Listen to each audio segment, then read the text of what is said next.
Mic से बोलते हैं कि ठीक है सर, बताइए सर क्या कार्यक्रम है, किस तरीके से होगा? समाजवादी पार्टी के राष्ट्रीय अध्यक्ष माननीय श्री अखिलेश यादव जी के निर्देश पे पूरे प्रदेश में समाजवादी पार्टी पिछड़ा वर्ग प्रकोष्ठ पीडीए पंचायतों का आयोजन कर रहा है। और ये पीडीए पंचायत ये ब्लॉक स्तर पे होंगी, विधानसभा स्तर पे होंगी और बूथों पे भी होंगी। यही पीडीए पंचायतें के माध्यम से जो समाजवादी पार्टी ने काम किए हैं, माननीय अखिलेश यादव जी ने किए हैं, माननीय नेताजी ने किए हैं, और समाजवादी पार्टी की जो नीतियां हैं वो बताने का काम करेंगे। और बीजेपी ने जिस तरीके से पीडीए का नुकसान किया है, पिछड़े, दलित, शोषित, वंचित, आदिवासी, अल्पसंख्यक, मुस्लिमों का जो हक अधिकार और महिलाओं का हक अधिकार छीना है वो भी बताने का काम करेगा। यही पीडीए एनडीए को उखाड़ फेंकने का काम करेगा और माननीय अखिलेश यादव जी के नेतृत्व में दिल्ली की नई पार्लियामेंट में नया प्रधानमंत्री बनाने का काम करेगा। क्योंकि हमारा चेहरा, हमारी चेहरा देश की जनता है और यही देश की जनता ये प्रधानमंत्री जो मोदी जी हैं इनको बदलने का काम करेगी। और चेहरा मध्य प्रदेश में कौन चेहरा था बताओ, आप बताओ पत्रकार साथी। बीजेपी ने कौन सा चेहरा बनाया था मध्य प्रदेश में? राजस्थान में कौन चेहरा बनाया था बताओ ना? छत्तीसगढ़ में कौन सा चेहरा बनाया था?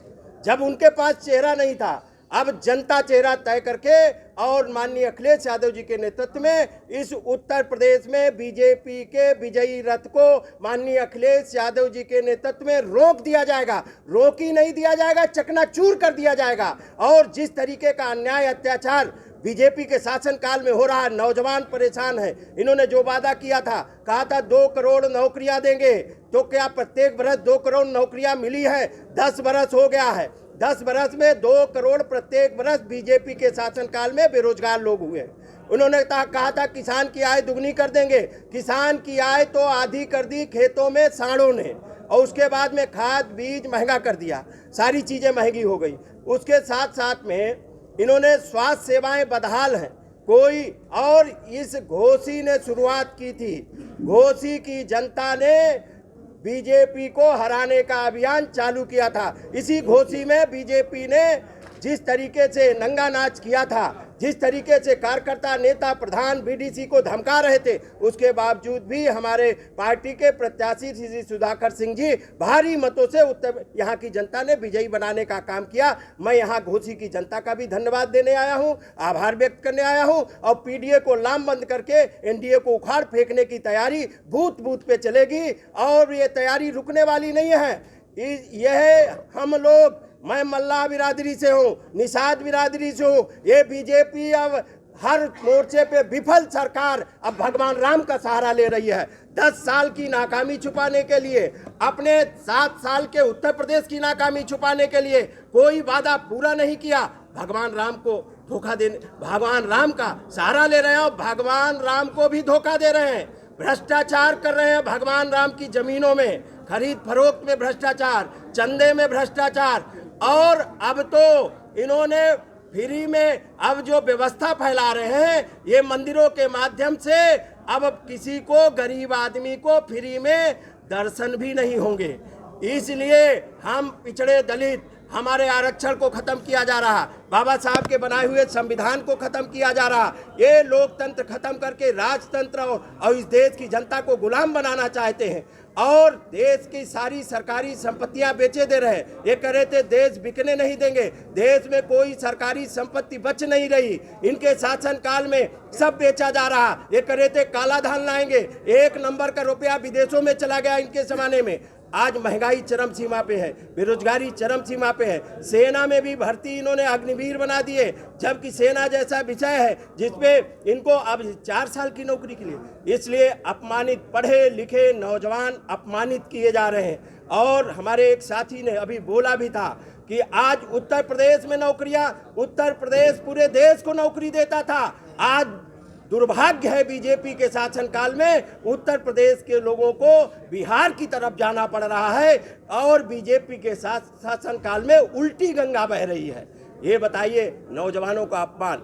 इसलिए हम लोग पीडीए पंचायतों के माध्यम से पूरे प्रदेश में जाएंगे और यही पीडीए पंचायतें बीजेपी को उखाड़ फेंकने का काम करेंगे। वहाँ कोई पिछड़ा, दलित सब आउटसोर्सिंग पे है, कोई नेता नहीं है बीजेपी में, सब आउटसोर्सिंग और संविदा पे है। और अगर संविदा और आउटसोर्सिंग पे ना होते तो वो जाति जनगणना की बात क्यों नहीं कर रहे हैं?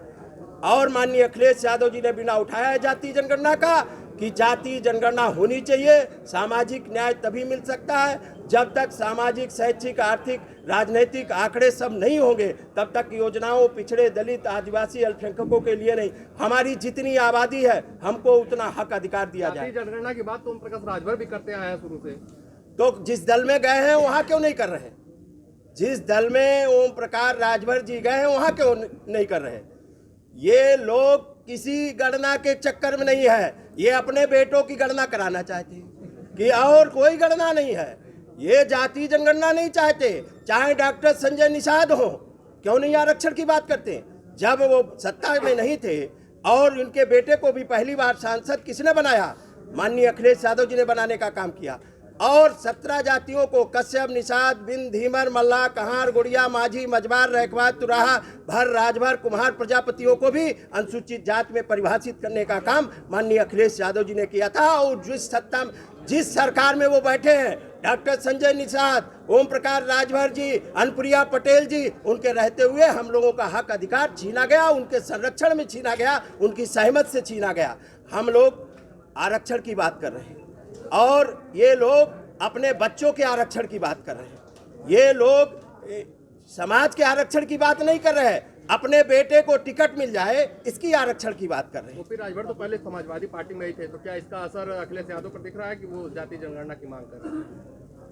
ओपी राजभर जी किस दल में रहेंगे, किस दल में नहीं रहेंगे, कब क्या बोलेंगे, कब, वो तो बाबा को कह रहे थे मंदिर में भेजेंगे, वो मोदी जी के लिए क्या कर रहे थे, योगी जी के लिए क्या कर रहे थे, शाह के लिए क्या कर रहे हैं, अब तो वहीं दिल्ली दिख रहे हैं, घंटी बजा रहे हैं। तो मंत्री बनने के लिए घंटे बजा रहे हैं क्या? वो मैंने बताया अपने बेटे के, वो राजभर समाज के आरक्षण की बात नहीं कर रहे हैं, वो अपने बेटे के आरक्षण की बात कर रहे हैं। डॉक्टर संजय निषाद निषादों के आरक्षण की बात नहीं कर रहे हैं, वो अपने बेटे और अपनी टिकटों के आरक्षण, कितनी टिकटें मिली थी, कितने निषादों को दे दी डॉक्टर संजय निषाद ने। अब इनका ताना बाना सबका खुल चुका है, अब कोई नहीं, पिछड़े, दलित, आदिवासी, अल्पसंख्यक, अगड़े और महिलाएं और अगड़े भी भारी संख्या में समाजवादी पार्टी में आ रहे हैं। और बीजेपी में जो लोग गए हैं उनकी घर वापसी भी हम लोग करा रहे हैं। महत्वपूर्ण बात पे घोषित चुनाव लड़ने जा रहे हैं, अरविंद राजभर घोषित चुनाव